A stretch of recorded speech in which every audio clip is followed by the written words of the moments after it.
If you don't want to stand, there are plenty of seats up here at the front of the room. If you can't find a good seat, just raise your hand. We'll get you moved into a seat or pull one out from the back. So we're going to get started tonight, and before we do, Nina is going to give an intro. Well, good evening.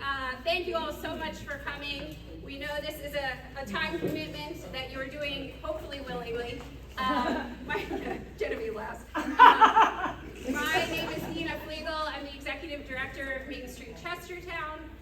We are spearheading this downtown master plan, but we are by no means having it be our master plan. So that's why we appreciate the community coming and giving their input. In just a second, we'll kind of go through the timeline, but this has been a long time coming. We're very excited that it's finally in this public phase. I do want to thank our board, the Main Street Board, most of who are here tonight, for their hard work on this. Kristen Owen, our president, and Paul Heckles and Mike Smith, who are board members as well. They've sort of been leading the charge. So in February, we hired a design and planning firm. We knew we needed professional help. We are not subject matter experts. And so we found an excellent partner in Design Collective and their engineering partner, GMB. And so with that, we are actually going to turn it over to them to lead this session. I have been given permission to announce publicly, no questions, don't ask me questions, that at about noon today, 98 Cannon was sold.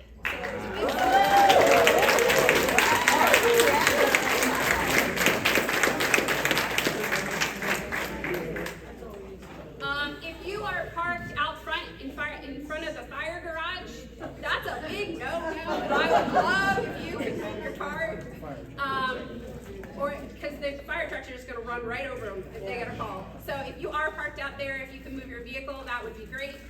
And with that, I'm going to turn it over to Cecily Bedwell, who is a principal at Design Collective. Thank you, Nina. Thank you, Kristen. So just some housekeeping. Please move your car here in front of the fire truck door. But also exits are here and at the front. Bathrooms are just around the hall for the ladies and then further along the hall to the left for the men. You may all know that, but I just like to make sure people are comfortable. So what we're gonna do tonight is talk to you a little bit, introduce you to our team, talk a little bit about the work that we've been doing up to this point, and then go through some of the concepts that we want to share with you today. After we have the presentation, you'll get a chance to come up to the boards, ask us questions, give us comments, give us ideas on what you like and don't like about the concepts, because after this meeting, we're not done. We will go back and refine the plans, and that will lead to the end of phase one, which this process is a 3-phase process. We will be then moving into phase 2, which is what are the preferred projects? So your input tonight is really going to inform what the priorities are for downtown Chestertown moving forward. There will be then a design phase where those projects are brought into design, and a costing and a fundraising, because we know these things can't happen without having some money to produce those. So phase 3 will then be implementation. Come on up. Okay, so what we'll do tonight is introduce the team, talk about the project schedule, the tasks to date, some of the existing conditions analysis, and then we'll go through those. We won't exhaustively, and Brian, I'm going to hold you to this, we won't exhaustively go through all of the concepts. We want you to come up to the board, see them up close, and be able to give us comments and ask us questions on it. So we hope to not bore you with the presentation, but just orient you to what we've been doing, and then we'll move on. Okay, so as I mentioned, 3-phase project. We've been doing some existing conditions analysis. We've also been talking to stakeholders. Several of you in the room were part of those conversations, whether you were representatives of Washington College, downtown businesses, you were from the municipal side and working on, know inside and out what the stormwater and flooding issues are. We talked to a number of people to get some inside knowledge before we started, and that really informed some of the existing conditions analysis. So what we're here tonight to do is get your input, a broader input from everyone. And as I already mentioned, we'll go into phase 2 and 3 after this timeline is done. Before I get to the timeline, I want to take a moment to introduce the team. Matt D'Amico couldn't be here tonight. He's the principal in charge. I'm Cecily Bedwell, as Nina mentioned, principal of the planning studio. With me tonight is Brian Reese. You'll hear from him during the presentation, and he'll be up at the boards. He's a principal of our landscape studio. Jessica Figliosi is here. She's actually a native of this area, so knows Chestertown very well. And Angela Devon is here, and she's been kind of right hand on the planning side with me.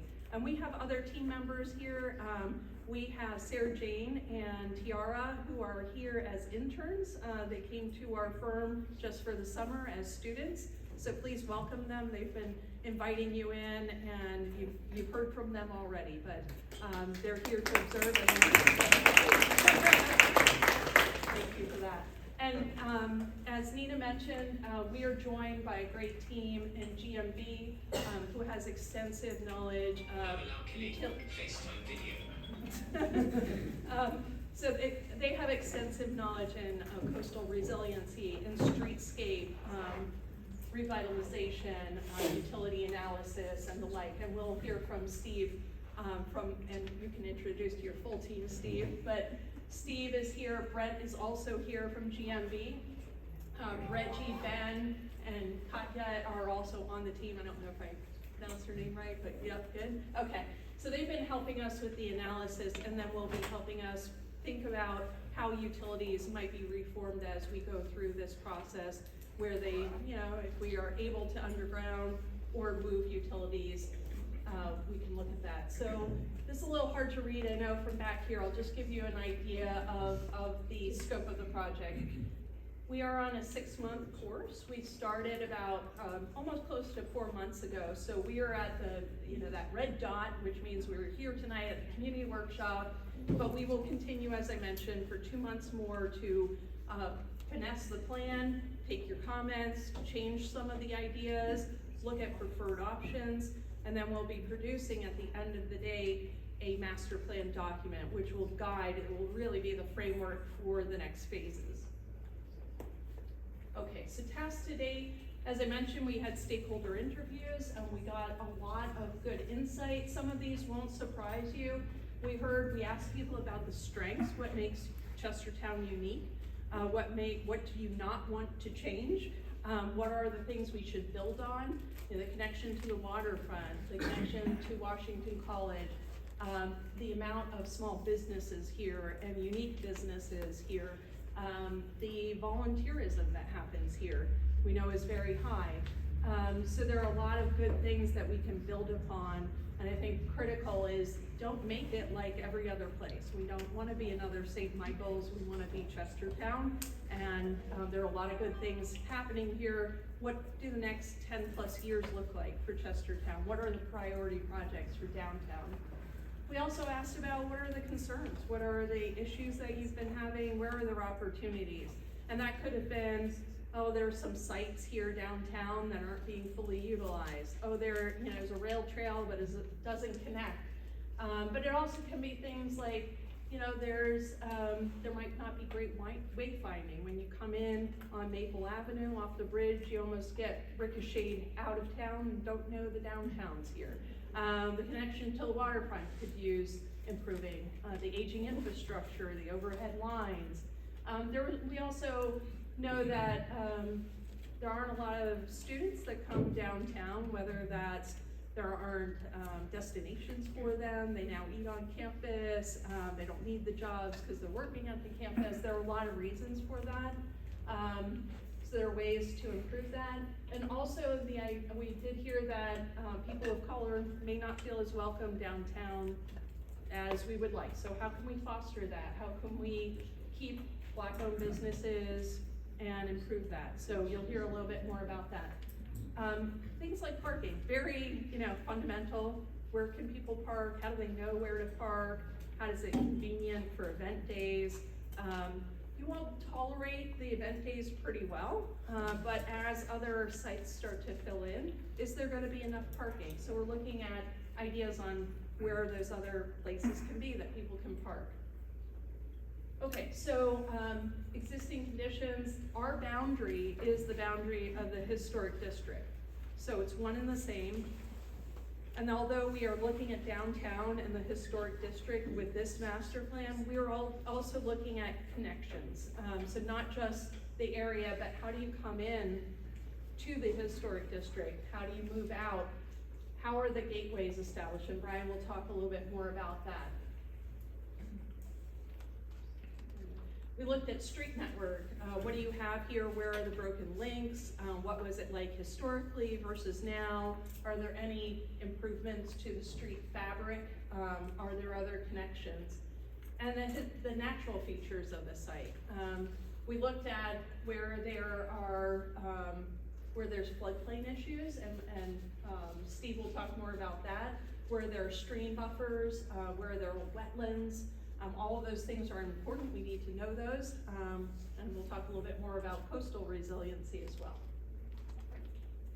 We looked at zoning. So what can you do where? What do the current regulations say? We looked at those for some of the concept plan options that you'll see on the boards in the back and that we'll talk about tonight. I will say that we haven't found many issues with what we're doing as compared to what you already allow.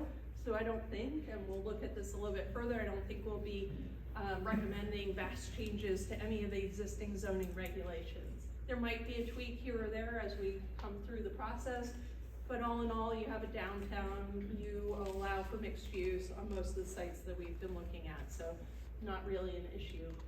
So let's get into the proposed improvements. Again, we'll keep it high level so we don't, bore you all, and you can see it a little bit more.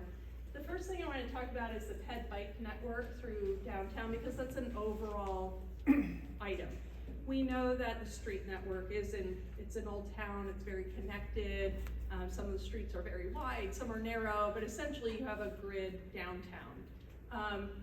What you have some missing links on is the pedestrian and bicycle network. You have this lovely rail trail, but again, not a lot connects to it. You have this great waterfront, but the trail stops short of it. You don't have a lot of continuity circuit built into that network. So we looked at ways in which you can connect to the rail trail, what streets to prioritize for bicycle facilities, and Brian will talk a lot more about that in the detail plans. So for the streetscape and open spaces, I'm going to turn it over to Brian. He's going to talk through some of the changes, and then I'll come back up and talk about the focus areas. Thank you, Cecily. So I've already been warned. Sorry, before you start, Yeah. if you are parked along this side, just on the building, if you can move your car, there's like 5 or 6 cars on the far side pulled up against the building. Yeah.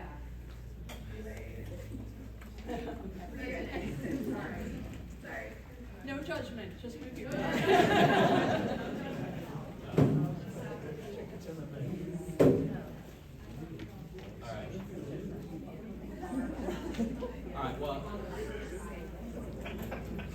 All right, let me continue on with the presentation. As Cecily mentioned, thank you. I'm going to dig a little deeper into more of the streetscape network and some of the improvements related to streetscape and open space. So, all right, we're going to start with this plan. And essentially what we did as a team is we've been through the downtown, we've studied all of the streets, and when you start to look at them, there are plenty of places where the streetscape is amazing. And there are plenty of places where that streetscape network starts to fall apart. I'll use one example. If you're at Fountain Park on the sort of northwest corner on the back side, all of a sudden the sidewalk disappears and the parking is right up against the building. There are plenty of little examples like that that could be simple improvements that could be made that would really improve the urban fabric of what you have. I'll sort of talk about a lot of these points as we go through the diagrams, but they exist in many areas. If you consider Memorial Plaza, you have all of those memorials in the middle, but no sidewalk that leads up to that asset. Can we improve that? And the answer is yes, we can. The exciting part about this is a lot of your streets are very wide. Constructive criticism. All right, so let's talk about that a little bit. I'm not gonna go through every image, but if we talk about Fountain Park, there are areas, this is the area I was just talking about, where the sidewalk all of a sudden disappears. If we're at Memorial Park, no sidewalk and there's angled parking at the end. So there's opportunities to improve that in very simple ways that would really enhance the appearance downtown. Oops, sorry about that.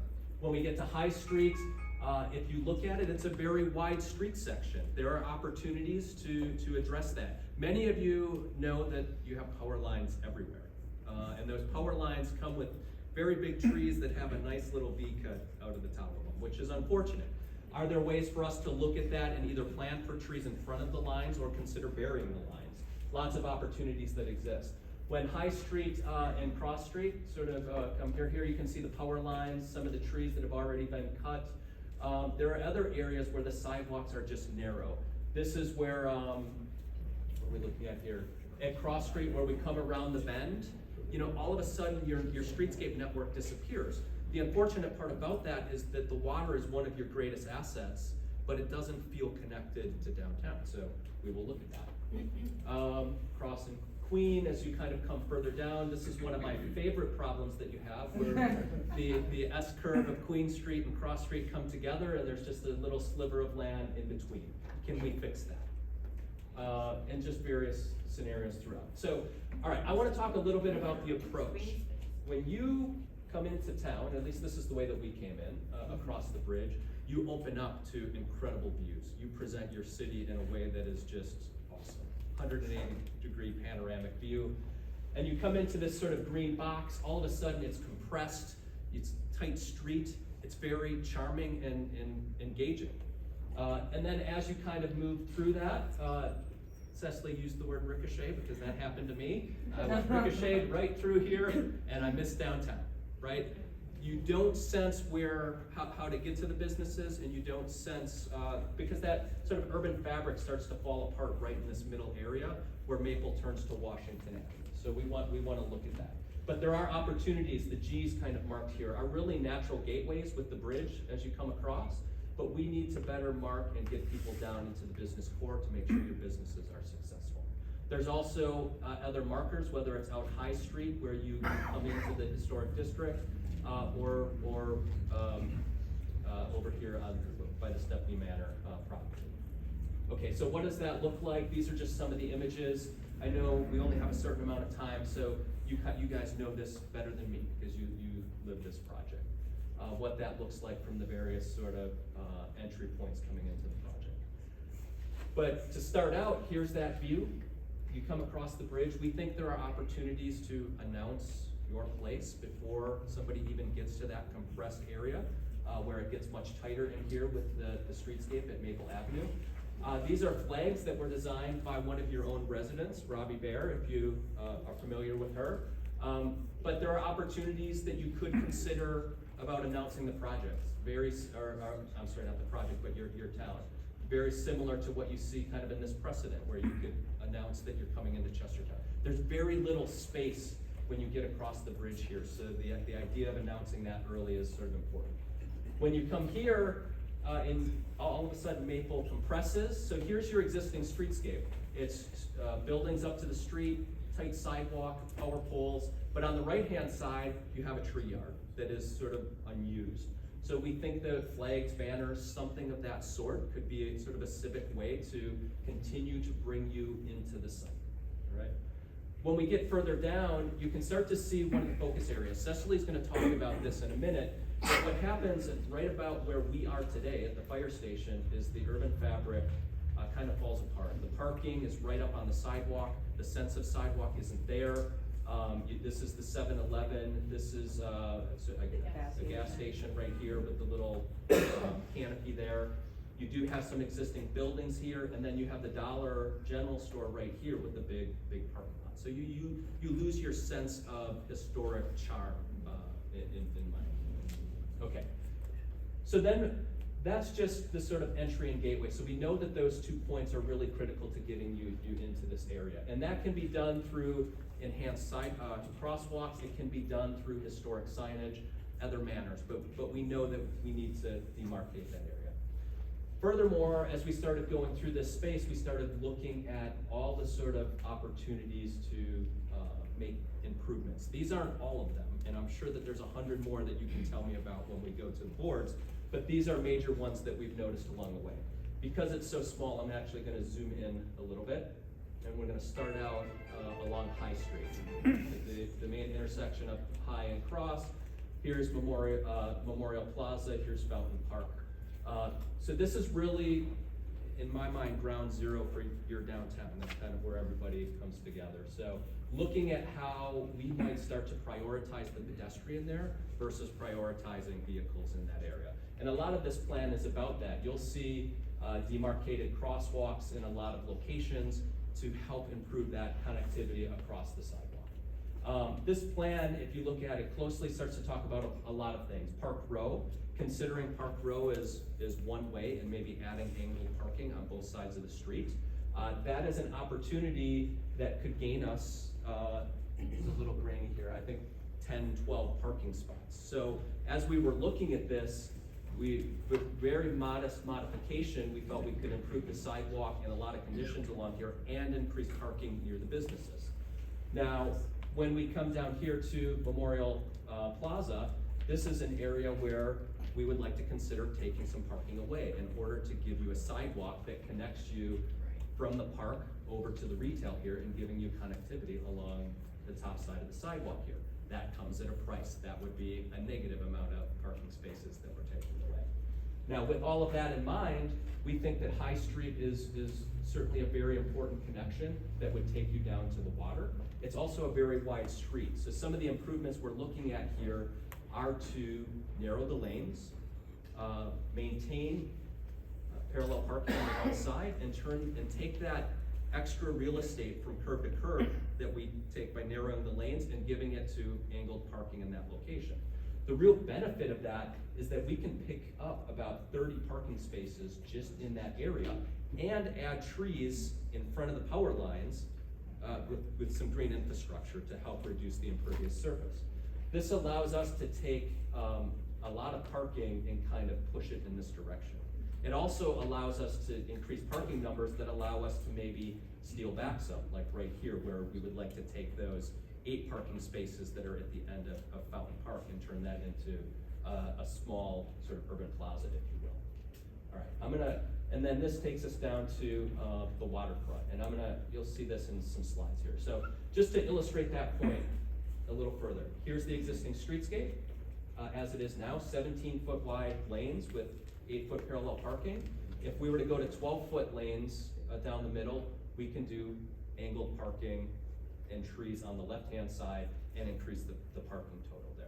If I go one more block, this is where Memorial Plaza is. Here you can see kind of that step-up condition in the middle. You've got parallel parking on both sides, 17 feet. If we narrow the lanes, in lieu of maintaining the parallel parking here, we could give you back an 8-foot sidewalk. All of a sudden, this treasure of yours becomes something that people can walk up to, which we think is a real benefit. And we didn't take a single parking spot away from those businesses right in that location, which is a plus. So if we look at that sort of 3-dimensionally, you can start to see double angled parking, picking up some parking there, angled parking along High Street right here where we pick up some parking. And here's that new sidewalk, and here are the parking spaces that we're considering taking away at the end. It could be a pavilion. We know that you set up for tea party. I saw the stage right in the middle of the street here. It could be something that's more permanent and a feature for the town.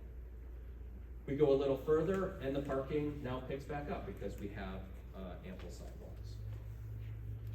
Continue that all the way down to the water's edge. This is the condition that you have right now. Parking at one of your best access points to the water, which is really an unfortunate condition because from a highest and best use standpoint, it seems like you want to bring people down to this location. So what we've looked at doing here was reclaiming that parking, taking away some of the gain that we gave you downtown, but really balancing out and moving that parking more towards the businesses. And this is just one idea of how we could reclaim this. You can still use it for food trucks, festivals, events, however you want to program it. but to reclaim it as a waterfront open space for the community and for your events. That could consider taking some of the green space here. All of this comes with a reduction in parking, but we would still want to keep some level of parking down there for those that want to come down for their walk along the river and so forth. It's important, and I'm going to turn this over to Steve. He's going to talk a little bit about coastal resiliency, but as we talked about this, one of the things we know is that you flood down here when the water pushes in. So any improvement we want to make here needs to be raised up approximately 2 feet. So Steve's going to go through some sea level rise stuff because we've worked our way down to the water, and then I'll pick up and talk a little bit more about streetscape improvements. Brian, good evening, everyone. My name is Steve Marsh. I'm an engineer with GMB, and we are headquartered in Salisbury. I live in Salisbury on the Lower Shore. I've got Brent Jett with me. He runs our coastal resiliency group. I say this every time I'm here. Cecily and Brian probably get bored of hearing it, but it is so nice to be on the Upper Shore. We love Chestertown, and so it's a pleasure every time we're up here, and we're really excited to be involved in this project. So, just a couple things that we deal with all over Delmarva. We do a lot of work in historic towns and starting to really consider the projection of sea level rise into planning projects. Specifically, when we are planning for the future, starting to really think about what the appropriate elevations are so that future projects can then be tied into whatever you're planning right now. So we welcome you in the back left corner after the presentation to come talk to Brent and I. We have shown sea level rise to elevation 3, which is the lighter blue, and elevation 5, which is the darker blue. Okay, so it's kind of a moving target, right? The science is not exact. There are ranges that the state of Maryland publishes in terms of what we can expect, and again, it's not exact. But Brett and I like to say that elevation 3 is about 1.5 feet of sea level rise on your current mean high water. And so in 30 years, you might expect to see all of that area that's in light blue kind of with some amount of water on it, probably 20 times a month. And then, and again, that's not something that you are seeing some flooding now, right? It's been a pretty intense 6 or 8 months in terms of high tide. If you were paying attention in February, it pretty much was a dress rehearsal for 2040, 2045. Yeah. And then so the darker blue shows the limits of elevation 5, which would really be the kind of the outer limits of the projections of a mean high water and what you might see in the year 2100. Again, that's just a ballpark.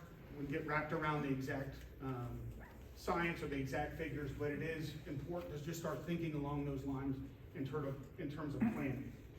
So how much feet are we talking about? So the projection is by 2100, 3 feet of sea level rise. Wow. Again, that is the model. There's a lot of ranges in the model, a lot of variability. It's really all about risk. What kind of risk can you live with? But I don't want to hijack the presentation. We would love to talk. Brent is a certified climate professional. We would love to talk to you if you have technical questions after the presentation. But we don't want to hijack the presentation on the science. So one important thing though is, when we start to talk about improvements potentially at the waterfront, anything that we plan now, whether it's a connectivity project or preparing some, presenting some open space, again, what we do now is probably going to have to be raised. And then really you need to start thinking about kind of a global look at the waterfront. And then generally the way these things work is you would start to break them down into smaller projects that you can get your arms around. And at all points, we would start to say, very likely that whatever future improvement happens along the waterfront would be some combination of hard edge, whether that be raising the bulkheads or adding new bulkheads, and then some combination of also living shoreline and kind of softer edges. And then planning those elevations appropriately into whatever projects you've got going on. It's also important then to find grading tie-ins, right? So if we're raising the waterfront, we have to pull that higher elevation inland, or the high tide's just gonna wrap around whatever we do, right? And so that's why we take these projects and generally take them into bite-sized pieces and always find a grading tie-in for waterfront protection. And then, again, we'd love to talk to you. There's lots of examples about things that different communities are starting to plan for, and, we could talk about that after the presentation. Thank you, Good Stu. with that? Yep, thank you. Thank you Okay, all. I'm gonna sort of move forward. I'm gonna take you away from the water line, just a little bit back into the project. I've already talked about this, so we can sort of move on, but here's Park Row, existing condition to potentially modifying the curb line here to add the parking. If we move to Cross Street, here you can see the power lines in front of the businesses here. One of the here's your sort of existing, that's your existing condition, but we must have it backwards. We're missing something, right? You always find it in the presentation at the worst of times. Right? So what we're looking at here is, in one scenario, we could, because this is where your trees are really bad. In fact, I think there's one tree that's holding up the power lines. If we bump out, we could maybe get trees and maintain the power lines, because we just don't know when that type of improvement could be made if we decided to bury them. Or we could push through and look at burying these power lines. Obviously, it's a lot of visual clutter that would be nice to be buried, but there's a lot of cost associated and a lot of hurdles that need to be overcome by considering that. If we sort of move down a little bit, here you can see Cannon Street down to the water. A couple points I want to make here, particularly related right around here where Cross Street makes the S-curve. You have the existing bike lane, or rail trail, thank you so much, that brings you to about this point. We're looking at ways to cross over and then get you safely down to Wilmer Park and over to the boardwalk. That's sort of a priority. As well as establishing a gateway, considering what we do with some of these parcels, and Cecily will talk about that in a second. Here's the municipal lot. Here's a lot that was recently planned for a large house that you probably all know about. And then the lot across the street. So if we look at that a little more closely, there's a couple areas I wanted to talk about. This is right next to one of the redevelopment sites, and here's where Queen Street kind of makes that S-curve and kisses Cross Street. So right now, and this is maybe where you start throwing fruit at me, because I'm gonna suggest a change to a one-way traffic pattern along Queen Street, but what that would allow us to do is narrow the street some, not only for this section right here, but more importantly, when we get to where the two streets kiss. So what that allows us to do is if we go one way here, we can pick up about 8 feet between the two roads, and then we would have enough space for a 10-foot trail to continue down to the water, which would be much safer than trying to fit a 10-foot trail in 10 foot of space, if you can imagine. Okay, so that kind of gives you an idea of how we were looking at this from the standpoint of making modest improvements. Cecily's going to talk about 4 focus areas within that study area. Thank you, Brian. Okay, so we've looked at every little bit of downtown Chestertown at this point. As Brian said, I'm gonna hone into or focus in on 4 different areas, and these are just ideas. And for most of the areas, we have 1, 2, 3 different concept plans. That's where we want you to interact with us up at the boards and tell us what you think works, what you think. That we're not wed to any of these plans. We want your feedback. We're bringing to you some ideas of what we think would be viable, from the size of the parcels that we have to improving the street frontage, many different ideas, some of where we can get additional, perhaps some affordable housing in downtown. We heard there's a vast need for that. Where can we tuck things in without compromising the fabric that you love, the town that you love? So let's take a look at these ideas. So we'll take a look at focus area 1, which is really on that Maple Ave entry point, the gateways that Brian was talking about. And then we'll cycle through to an area right at the kiss point that Brian just talked about at South Cross Street and Queen Street. Look at the municipal lot as well. And then we'll, just off this map, area 4, we'll take a look at. It's a little bit fuzzy. But so this is, we're looking at Gateway 1, Gateway 2, and 3. That focus area that we're talking about first is gonna be right here where the Dollar General is, where a collection of small businesses are on this corner. 7-Eleven is just across the street, and we're just across the street. So let's take a little bit closer look at what one of the options might be. So we had an option, I'll say this up front, where we looked at what could be here in place of those 4 businesses. However, we stepped back from that. This is one of the areas in downtown where there are some Black-owned businesses. There is also, we want to cultivate those small businesses. Now, there are other sites where other buildings can be placed. So you'll see in all 3 options, we're looking at keeping those 4 buildings that occupy that corner of Cross and Maple Street. Again, we're right here in the fire hall. So we're just across the street from this. As Brian said, and you'll all know, there's a big parking lot that is located right behind those businesses. And the Dollar General building is maybe a little bit beyond its lifespan expectation at this point.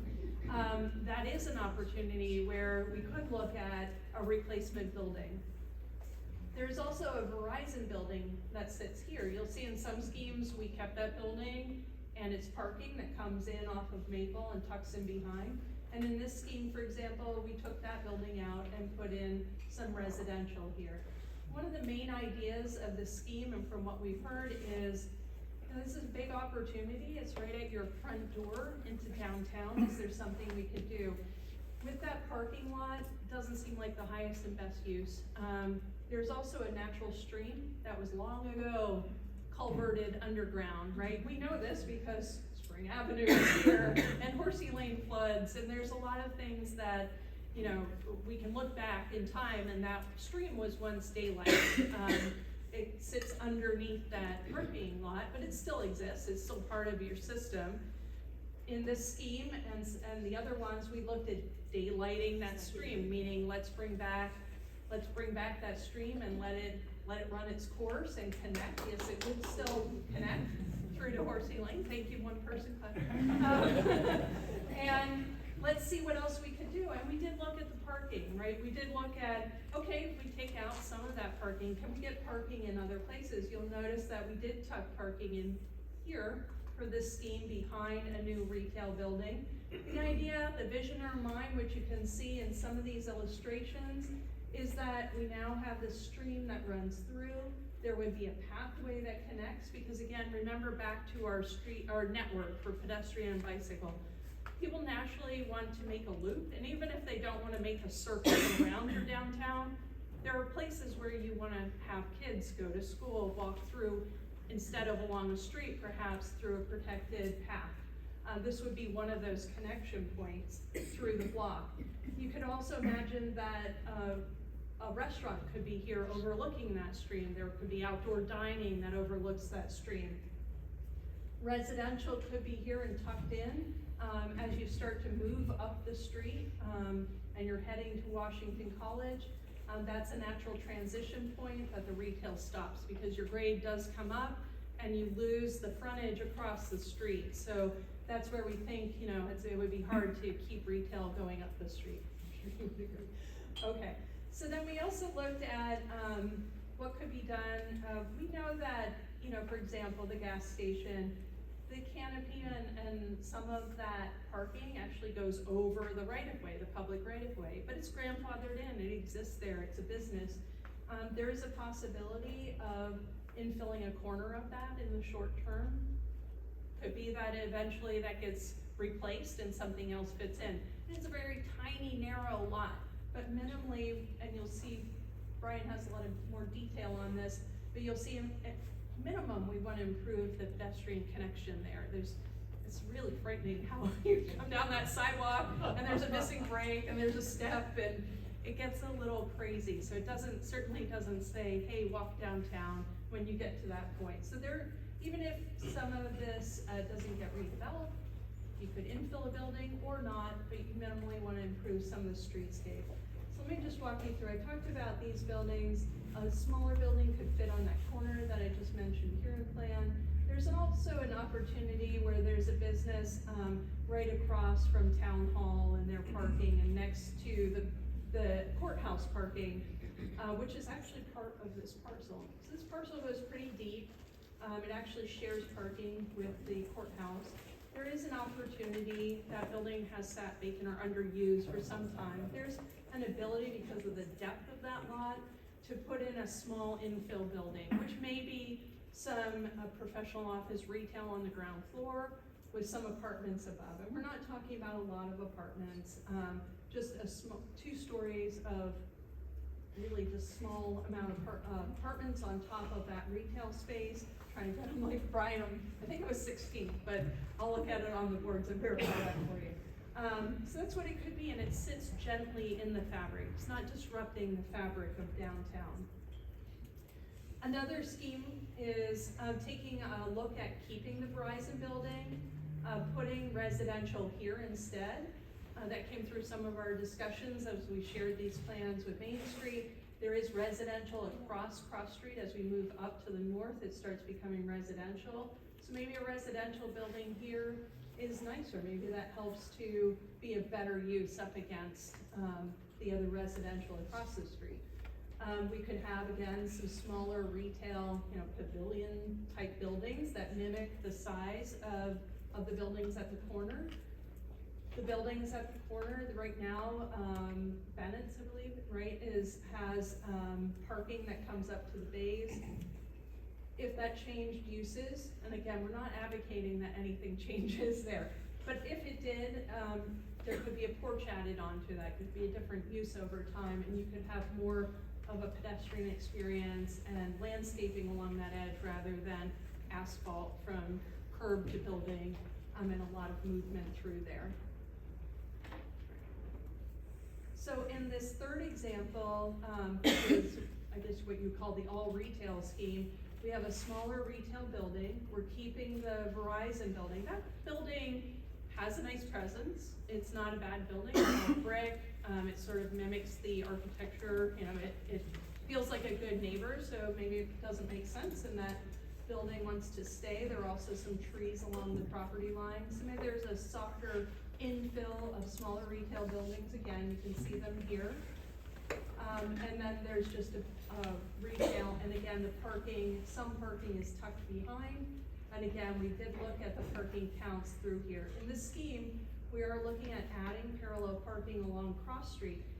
Just like Brian said for the other streets, High Street and other streets, that street is very wide at that point with no need to be that wide at that point. And it would be nice to have some parked cars along the edge to protect a new sidewalk that's shaded by trees and feels a lot more welcoming than I think the 4-foot sidewalk that's barely hanging on to the edge of the curb currently. Okay, so those are the options for that site up on Maple Avenue. We're now shifting down to the South Cross Street, across from the Stepney Station, and Stepney Manor's down here. So Stepney Station is the long rail yard building that had rail lines coming up to it. And then, as Brian mentioned, the rail trail comes in here, crosses, and then it sort of falls apart at that point. So a couple ideas of that underutilized site that is located here. There are a couple things that we think could be possible. If Stepney had a restaurant in it sometime in the future, some retail down here may make sense. We also know that the Armory building has gotten approval for a hotel. You can start to imagine that there will be people walking from that hotel into downtown. How do you make meaningful, memorable stops along the way that entice people to make that trip? Right now, it sort of falls apart at this point, both from a pedestrian standpoint, from a activation of street front. There's not a lot to draw you in, and it's hard to get through. So you could imagine a building that has the rail trail coming in front of it, that steps back from that, has retail on the ground floor. Most likely would have to be destination retail, like a restaurant or something that would draw people to it, not the small storefronts that are on Cross Street further up, closer to High Street or along High Street. So this would have to be, if it would work, it would have to be in synergy with something happening across the street, the hotel coming online, but you could imagine residential above, and that might be a good place. It could also be one story that we show here 3 stories, and that is to make, best use of that prime location to help, something infill there. You also notice that we tucked parking in behind that building. Right now, that behind that building, or that field, I guess you would say, lawn area, there is some parking. We've added a little bit more to accommodate those uses along there. We've also looked at, there's a site here that we could infill. We could also connect through this block. There's existing parking, and we can pull that through the block as well to make more cohesive parking in the middle of the block, which is really where you want it. You don't want to erode your street front. You want the parking tucked behind, very convenient, but not dominating your streetscapes. Okay, another option is to have full residential, and that might look like here, like this in this lower image, where you might have stoops and dooryards that are pulled back from that rail trail, so it gives a little bit more privacy to those fronts of those units. You can walk right out from those units on the ground floor. Here we're just, and we don't, we're not designing the architecture. I will say as a caveat, all the architecture shown is just to give the massing a little bit more articulation, but none of it is something that is being proposed, or it's just to help you envision what could be here. But you could imagine some apartments, townhouses, or the like filling in on this lot, and we think that would be successful in this area.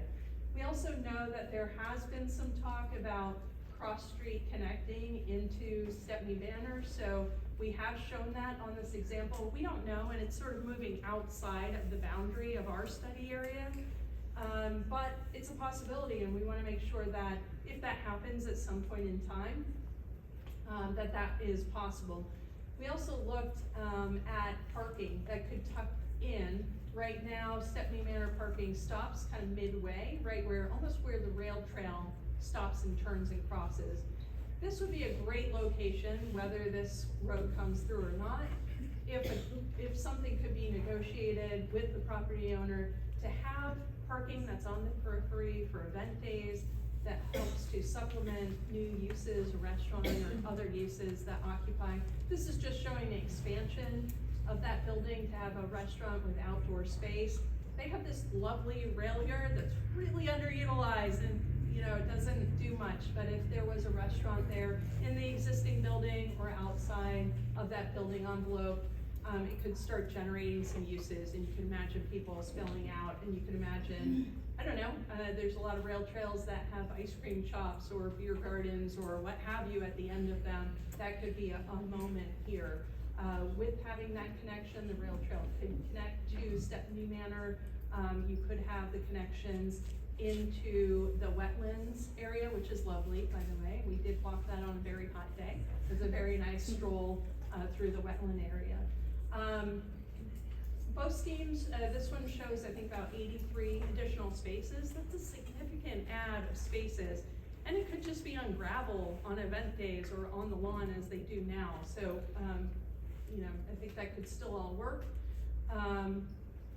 Sorry, and I just want to come back. This scheme showed 100 additional spaces and reuse of the existing building that sits here. This might be a logical space to have a little a bike facility, just a shed roof off of there where if somebody had a flat tire, they could know, okay, I can go to this location, it's marked on my trail map on my phone, I can use some tools that are provided there, or pump my tire up, etc. So that could be a logical location. It can invite people in as well. Let's go to, I think, our last, two more sites. One is the municipal lot. Again, a very underutilized area. It's currently used as a municipal lot.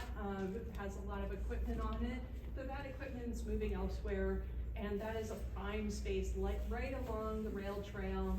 You would overlook it. There is residential across the trail and residential in front on Cannon Street. So we could infill. This is showing about 18 townhouse units. Where they would be alley fed, mid-block. They would connect to the existing parking, so we're not taking that parking away that exists there. We're adding a lot. I mean, I know people say, okay, the townhouses come in and then they park everywhere else. I can tell you with those 18 buildings, there are 90 potential spaces, both in garage, in driveway, and additional spaces here for visitors. So this would add to the parking count, but would certainly provide enough for people living in those townhouses, visitors to those townhouses, and then potentially trail walkers, riders, etc. This also nicely connects into an area where there are some open spaces, the small playground and court that exists here. You know, that whole area could be activated, more eyes on the trail is more safety. And then I'm gonna turn it back over to Brian. Yeah, just really quickly, and I'll just talk from here. This is focus area 4. This is up near the elementary school. And like many areas within your downtown, we could take any street and say it could go on a diet. And this is an example of, you can see where the section is cut along Calvert Street, just to the north of the elementary school, where you have really wide lanes, particularly here where you have very little traffic. These lanes could be narrowed down, space could be given to one side or the other. It could reduce impervious surface, which will help downstream. Could also make for a much more pleasant environment. This is an area that seems to be lacking street trees. You have certain areas where there are plenty, and you have certain areas where there seem to be a void of them. So how can we start to make marginal gains in order to create a better downtown? If you go to the next slide, this is the last one. This is right in front of the school. If we do the same thing here, we can essentially narrow the lanes, give some space back, maybe get some more upright trees in front of those power lines that seem to be a visual nuisance all over. But more importantly here, give the school a little wider sidewalk than the 4-foot sidewalk that is in front of it. Make sure the kids have a safe place to move up and down the street and potentially connect up into the rail trail.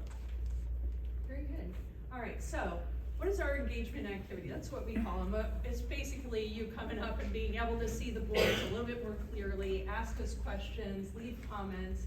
And as people have said throughout this presentation, we have various stations, and there will be a person at each of the stations, so you can ask us questions and we can listen and hear the conversation of what seems possible. You can also come up and just leave a sticky note if you want to.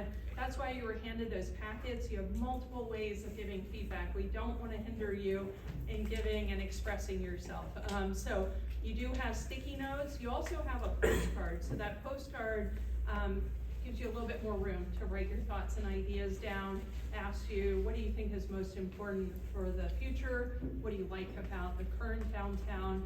There's a bin out front as you pass the sign-in table. You can drop those off. So we have boards on a few different things. I'll go through them at the beginning, right to, I guess that was behind the entry door. Thank you, is the existing conditions and also the coastal resiliency. That's where you'll find Steve and Brent, as they mentioned. Then you'll find Brian, and Nina's doing a good Vanna White impression if you don't see it, so people are laughing. Brian will be at that middle station, looking at some of the streetscape improvements and the open space improvements. And then we will have Jessica, Jessica will be the one in the corner, looking a little bit more in depth at that, the end of High Street as it meets the water, and also the Fountain Park and Memorial Park. And then you'll come over to my station where we'll take a look at Focus Area 1. I believe, let's see, I think it is Sarah Jane, right? You'll be on Focus Area 2, and Angela will be on Focus Area 3, and Angela's right there, already in the spot. So we welcome you to come up. I'm just going to put up on screen one more thing, which is how you can stay in touch. So you probably already know this site, and I think by the attendance tonight, you're very aware of what Main Street does. But if you want to contact us, if you want to see this presentation, if you want to let people know who weren't able to join tonight where to find this presentation, I don't know, in a day or two, Nina, it will be up on this website, mainstreetchestertown.org. So easy to find, that's our hub, that's how you can stay in contact. But I'm sure you all know how to get a hold of Nina and Kristen and everyone else. So with that, we will welcome you to the boards. There are refreshments here, bathrooms down the hallway. We'll have plenty of time to talk to you at the boards. Thank you.